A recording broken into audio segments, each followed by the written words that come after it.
Hello YouTube, welcome back. This is part 10 of forging the Sutton Hoo cooking chain. So in this episode we are going to begin assembling all the components that we've been making over the last few weeks using wrought iron rings. So these are the components which we are going to be assembling today, so this represents about half the length of the chain. And as you see, I've made the two missing 3-bar pieces. And this is what we are going to be making.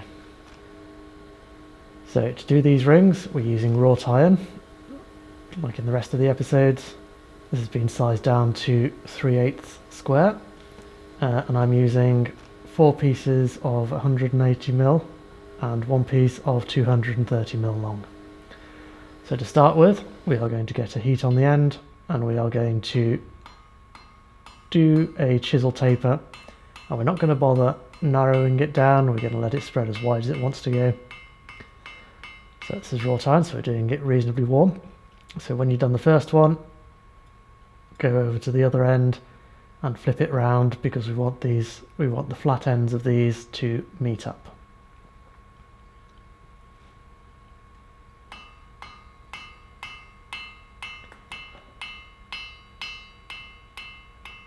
So when you have your scarves formed, you want to go over to the bick and start curving the ends. Not the whole length of the bar, just the ends. Try not to distort your scarves too much. So do one end, get a magic instant heat, and do the other end. And just make sure that you keep flattening the work between heats. So once you have both ends done, start curving it in the middle. And if you got your curves right in the first place on the ends, it should start forming a circle for you.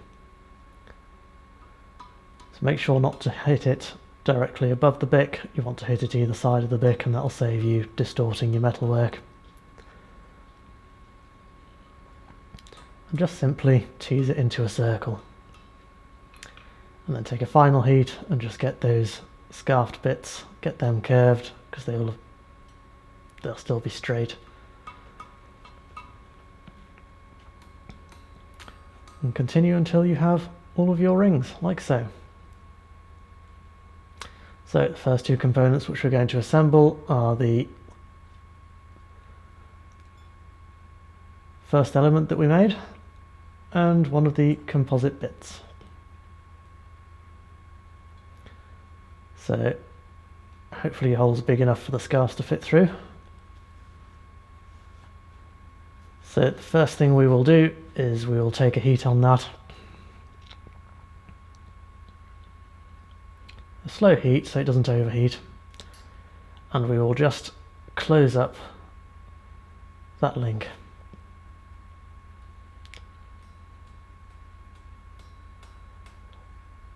At that stage, take a good welding heat and just weld it shut.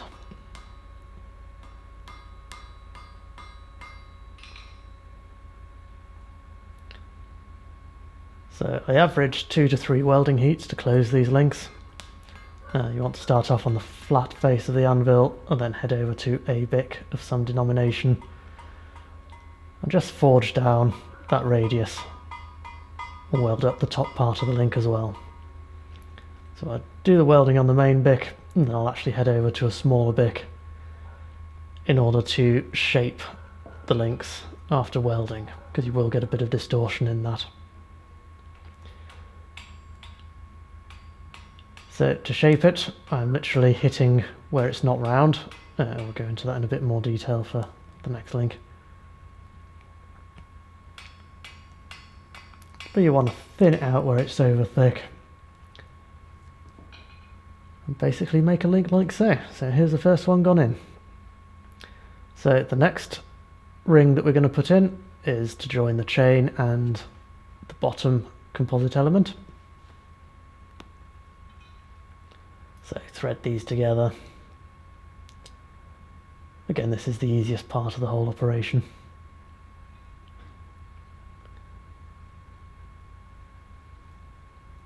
He says.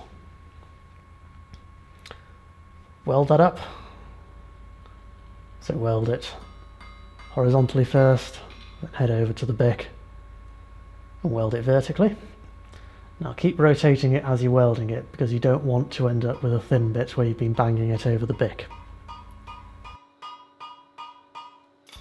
Also drop your work, that helps.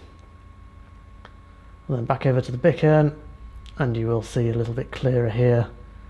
For instance, here there is a flat, so we're going to basically hit it either side of the flat, and that will round it off for us. And then so what you can end up with is an angled bit, so that can go directly above the bick end and hit straight on top of it until you take out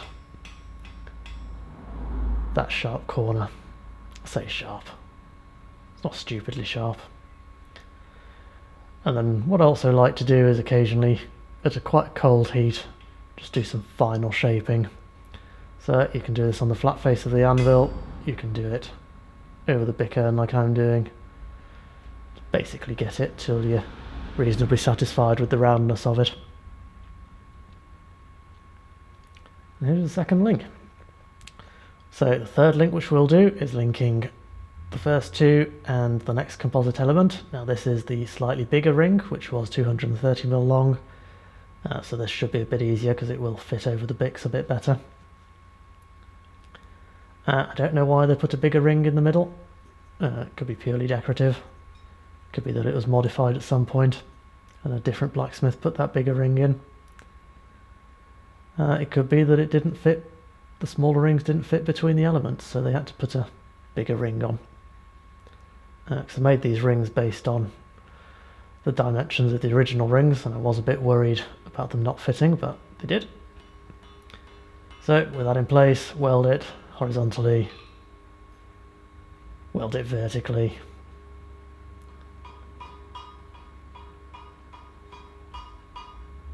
and then what you can also do once you've been over the bick end, and I highly recommend actually, is to just come onto the flat face of the anvil and just dress it down a bit, make sure it's nice and smooth, straighten it out as well, and smooth out the texture a bit. And here is the third ring. So finally we're going to put the last two rings in. Again, I don't know why they put two rings on this bit. So the first ring is quite easy because there's only one element threaded into it, so we will weld that up.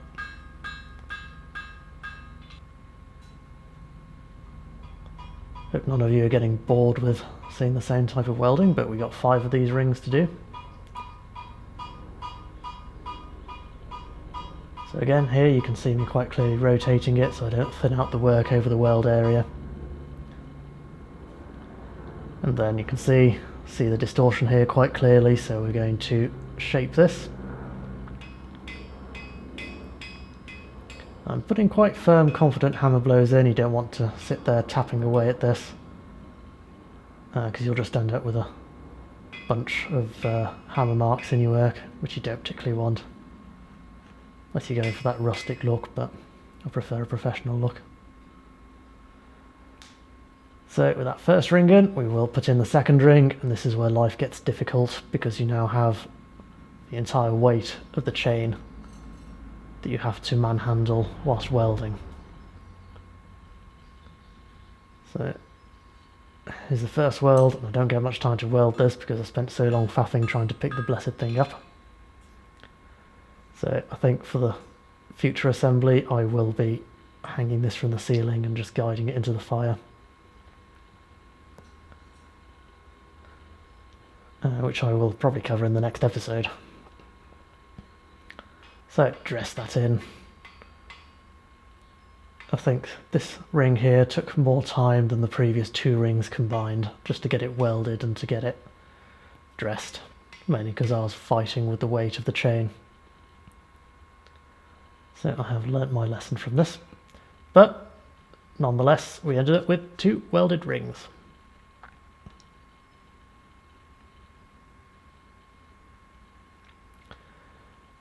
And at this stage, here is the first part of the chain assembled. So even though I knew it was going to be big, I didn't actually realise it was going to be quite this big. Well, I did realise it was going to be quite this big. It still came as a surprise how big it actually is. But it is starting to look quite attractive now it's coming together. Obviously, because I made it, I see all the little flaws in it.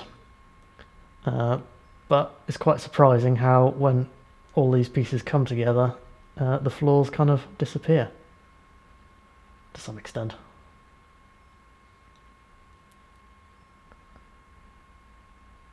So here we go. So it's only half assembled. It's already too big to comfortably sit in a single picture.